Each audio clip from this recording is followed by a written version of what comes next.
it's Diane from Teach Pre-K, and obviously this is another No Makeup Sunday. Um, I wanted to hop on and tell you guys something really interesting that happened to me this week because I thought, I learned so much from this experience that I bet the people that, pop over and just watch my videos will probably learn as well. So I have this super boy heavy, so it's kind of a little more active and really young 3-year-old preschool class in the mornings, and they can really wind each other up. My One of my three biggest rules, not one of my, but the biggest rule I think, is don't run in my classroom. I have had one child have to get stitches in his head. Two children get concussions. One of them actually ended up in the hospital for about 5 days. So I'm pretty adamant about that rule. That is like, you do not run in this classroom. And I always tell the kids at the beginning of the year that it's for their safety. And then when I have to remind them to use their walking feet, I will say, if they're running, I'll say, use your walking feet. That's not safe. So that they know that that is not safe for them to do. But this year, because they are so young and extra active, I feel like it's just not hitting home.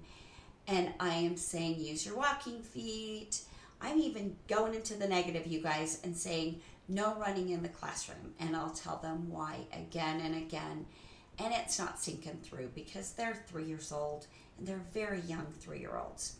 So on Wednesday of this week, I had a day that consisted of teaching that class until 11. Starting at 11:30, I had 24 parent-teacher conferences with very, very little break time.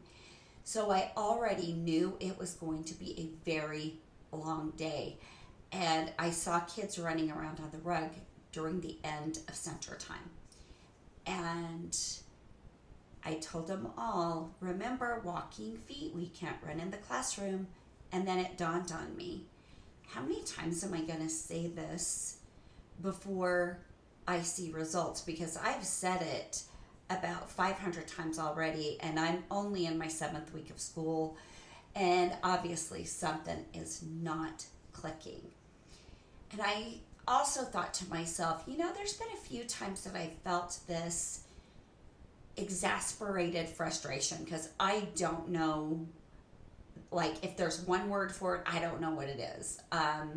But it's just that feeling we get when the kids aren't listening and you've got to rein things in before it gets out of hand and too chaotic. It's that feeling.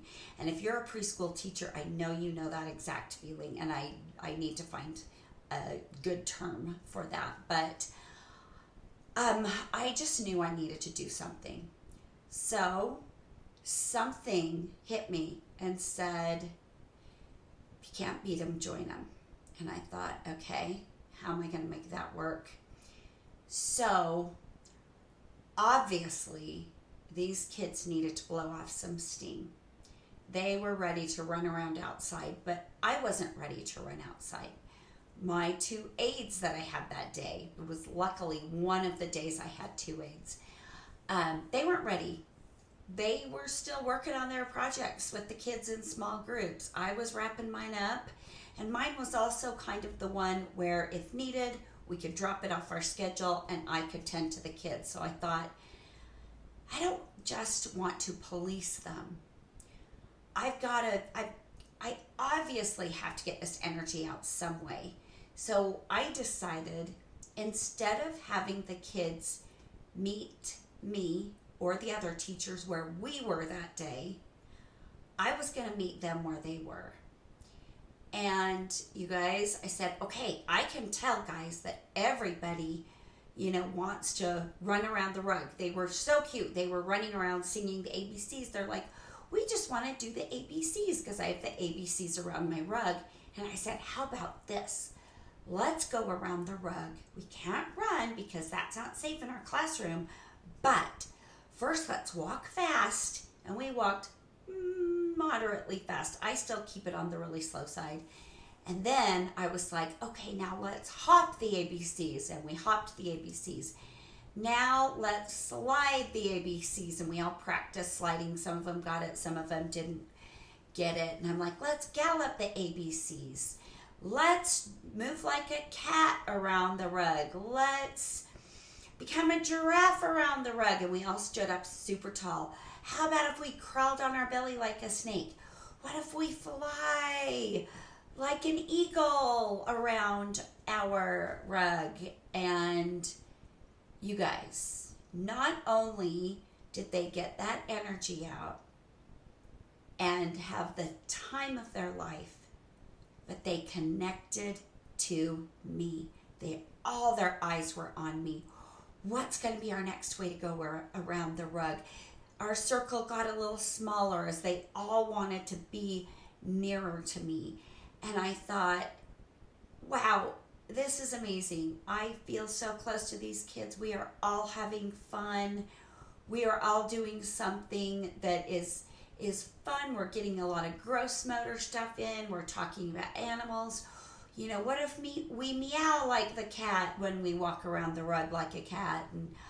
And it was really cool. And I looked back on it after the kids went home and before my first conference, which I had about 15 minutes. It was not good planning on my part. And I'm going to sneeze here, guys. Sorry. And I'm not going to edit my sneeze out because it's just not that kind of day today. What hit me as I was reflecting on the day and thinking with a big smile on my face, what a great day we had. I really thought about not just that way that I met the kids where they were, but that day I really made a conscious choice to continually meet the kids where they were. It was great because I didn't feel that exhausted, exasperated feeling that I feel at the end of each class period. Well, not always, but quite often I felt energized, I felt happy, I felt connected with my kids, and it just felt good. I felt good. So I think I am going to continually find ways to meet the kids where they are. Not where I want them to be, but where they actually are. And I am going to get my aides together before the day starts and said, okay, today, anytime that you can, meet them where they are. Engage in their play.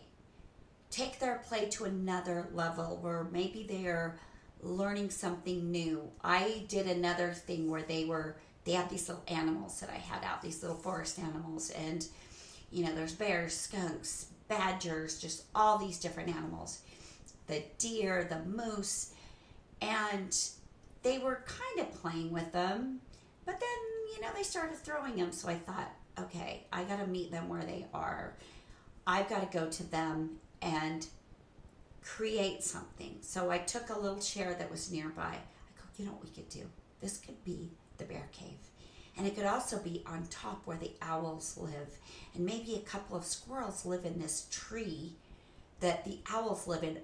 Maybe this whole chair, it's a big hollow tree where the bears live on the inside and the squirrels and the owls live in the tree and the deer live outside. Oh, let's pretend this blue part of the carpet is a little lake. Let's put the beavers over there. The animals go there to get a drink. And we had so much fun playing that. And the next day, what do you think I saw? I saw the kids making the little bear cave and the tree and playing with the animals the same way that I had showed them to play with the animals. Sometimes they just need direction. They need an introduction to what's a different way I can play with these animals. What else can I pretend is happening? Maybe these deer are a family. Which one's the daddy deer? Which one's the mommy deer? Do they have baby deer? Is there a baby moose? Is there a daddy moose? But I think, maybe some of you do this constantly, and I've always done it sometimes, but I think I'm really going to work with this younger 3-year-old class, working on showing them ways to play, even though they're really good at it already, but ways to play that aren't pure chaos and pure, I want to throw everything or I want to run around the room. And maybe, just maybe, if I continually meet them where they are, when I need them to meet me where I am, it won't be such a chore. So it's just kind of food for thought, and something that I figured if I was thinking about it, there's got to be other teachers out there that are facing these same issues that want a different way to approach issues as they come. And again, it kind of goes with that thing I've talked about in some of my other videos, where you are taking yourself out of that teacher box and putting yourself back in the kid box. Because essentially that's what I did. I had to see they want to run around. It's the middle of the week, which is always, for some reason, kind of a rough day. It's kind of a high energy day. Like, energy builds up, starts to go back down after Wednesday. But anyway, I wanted to share that with you guys, to maybe help you guys and to help me on this journey that can be so hard, because of course they want to be oppositional. They want to do what they know they're not supposed to do. But let's find a way to channel that and turn it into something they can do. I don't know, just a thought.